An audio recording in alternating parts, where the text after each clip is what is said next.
Je suis le pasteur Paul Abessolomito, votre serviteur. Nous allons ce dimanche méditer sur un thème intitulé « Telle pensée, telle vie ». Il est tiré du texte de Proverbes, au chapitre 23, le verset 7. Il est écrit « Car il est tel que sont les pensées de son âme ». La Bible présente de façon univoque le fait que la pensée gouverne l'homme. Certes, notre système de pensée est généralement tributaire de notre histoire, de notre environnement, de nos expériences agréables ou désagréables, de notre éducation ou de notre instruction. Mais il est tout aussi vrai que notre vie est la résultante, le fruit de nos pensées. Le pasteur Mohamed Sanogo raconte l'histoire d'un saut en parachute qu'il fit avec un moniteur. Au moment de l'atterrissage, ce dernier lui dit « Vois-tu le petit espace vert entouré d'une forêt qui se trouve en dessous de nous ?» Il répondit « Je le vois ». Alors le moniteur lui dit « Ne regarde surtout pas dans les arbres, car tu atterriras là où se porteront tes regards. » Bien-aimés, même si nous n'avons pas encore fait l'expérience d'un saut en parachute, nous avons néanmoins fait la même expérience à vélo ou en voiture. Notre regard détermine la direction que notre corps prend. Il est établi que ceux qui réussissent pensent réussite et ceux qui échouent pensent en termes d'échec. Dans un ouvrage que sortira sous peu le pasteur Pierre-Célestin Toko, il affirme que notre vision du monde détermine toujours nos actions et nous dicte la conduite à suivre dans la vie.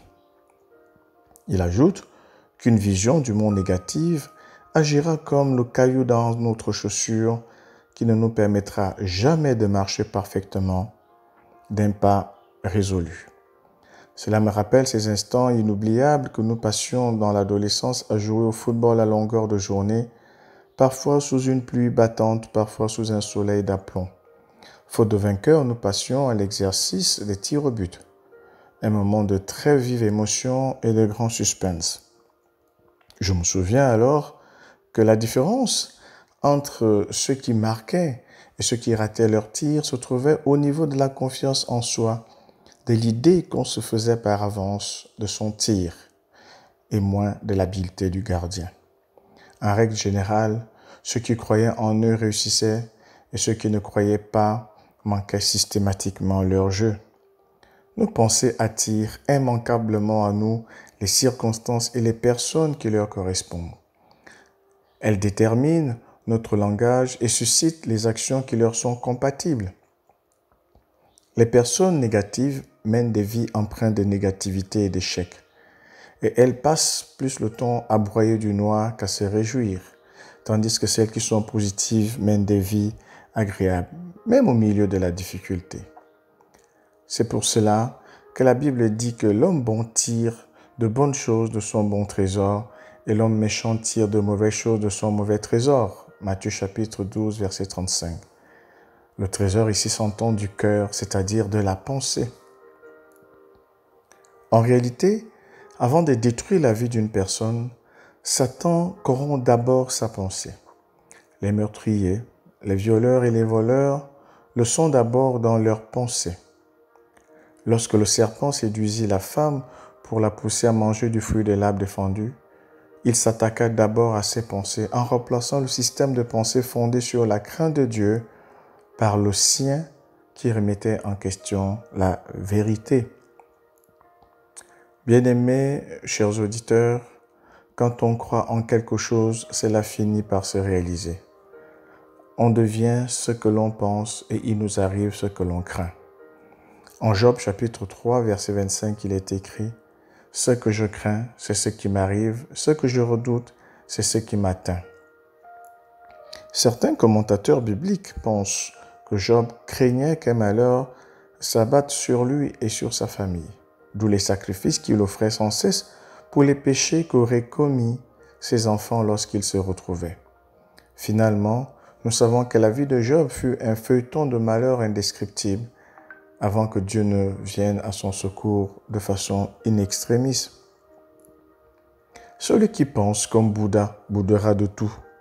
La philosophie de ce fondateur de religion orientale fut: la naissance est douleur, la vieillesse est douleur, la maladie est douleur, la mort est douleur, l'union avec ce que nous haïssons est douleur, la séparation avec ce que nous aimons est douleur, ne pas obtenir ce que nous désirons est douleur. Comment vivre une vie joyeuse dans ces conditions? Chers auditeurs, la vie est belle malgré tout. Comme l'a si bien dit Jean d'Ormesson, l'académicien français nonagénaire, cette vie fut belle malgré tout. Pour terminer, j'aimerais souligner 3 vérités bibliques au sujet des pensées. Premièrement, Dieu connaît et juge les pensées du cœur. En Genèse chapitre 6, versets 5 à 6, nous lisons que l'Éternel vit que la méchanceté de l'homme était grande sur la terre et que toutes les pensées de leur cœur se portaient chaque jour vers le mal. L'Éternel se repentit d'avoir fait l'homme sur la terre et il fut affligé en son cœur. Puis ce fut le déluge. Dieu regarde au cœur, 1 Samuel chapitre 16, verset 7. Et c'est pour cette raison qu'il dit que celui qui regarde une femme pour la convoiter dans son cœur a déjà commis l'adultère. Matthieu chapitre 5, verset 28. Nous devons veiller aux gens de pensée que nous entretenons, car nos vies n'en seront que la copie conforme. Les mauvaises pensées sont en horreur à l'Éternel, nous dit Proverbe chapitre 15, verset 6. En deuxième lieu, Dieu nous traite en fonction de notre système de pensée. En Jérémie chapitre 6, verset 19, la Bible dit: « Écoute, terre, voici, je fais venir sur ce peuple le malheur, fruit de ses pensées, car ils n'ont point été attentifs à mes paroles, ils ont méprisé ma loi. » Nous remarquons donc que la façon dont Dieu se proposait de traiter Israël dépendait des pensées de ce peuple. Souvenons-nous également de l'épisode de la première tentative d'entrer en terre promise. Les enfants d'Israël doutèrent de Dieu et se mirent à pleurer à cause des géants qui s'y trouvaient. Alors Dieu leur dit: « Je suis vivant, dit l'Éternel. Je ferai ainsi que vous avez parlé à mes oreilles. Vos cadavres tomberont dans le désert. » Nombre chapitre 14, versets 28 à 29. L'on comprend mieux pourquoi le Seigneur dit que si quelqu'un dit à cette montagne: « ôte-toi de là et jette-toi dans la mer », et s'il ne doute point en son cœur, mais croit que ce qu'il dit arrive, il le verra s'accomplir. Marc chapitre 11, verset 23. Oui, la foi, c'est un système de pensée fondé sur les promesses de Dieu, sur ce qui est juste et vrai. Et elle donne de l'assurance. Hébreux chapitre 11, verset 1. En troisième et dernier lieu, nous pouvons changer notre façon de penser et par conséquent le cours de nos vies. En Romains chapitre 12, verset 2, il est écrit: « Ne vous conformez pas au siècle présent, mais soyez transformés par le renouvellement de l'intelligence. » Oui, le renouvellement de la pensée. Et 2 Corinthiens chapitre 10, versets 4 à 5 renchérit: « Car les armes avec lesquelles nous combattons ne sont pas charnelles, mais elles sont puissantes par la vertu de Dieu pour renverser les forteresses. Nous renversons les raisonnements. » Les forteresses, ce sont les raisonnements, les systèmes de pensée. Celui qui veut changer ses pensées et avoir des idées saines et une vie agréable doit recevoir Jésus-Christ dans son cœur. Ce choix a l'avantage d'accorder la révélation de la parole de Dieu à celui qui le fait. Ensuite, les changements apparaîtront naturellement par la substitution des vérités bibliques aux mensonges de Satan. En vérité, tout ce qui existe a été créé par une parole.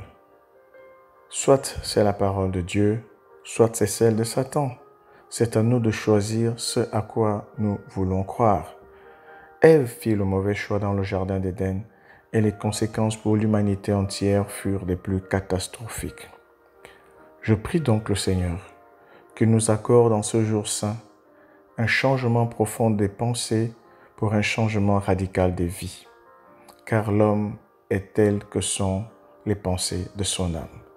Excellente journée dominicale en Jésus-Christ notre Seigneur. Amen.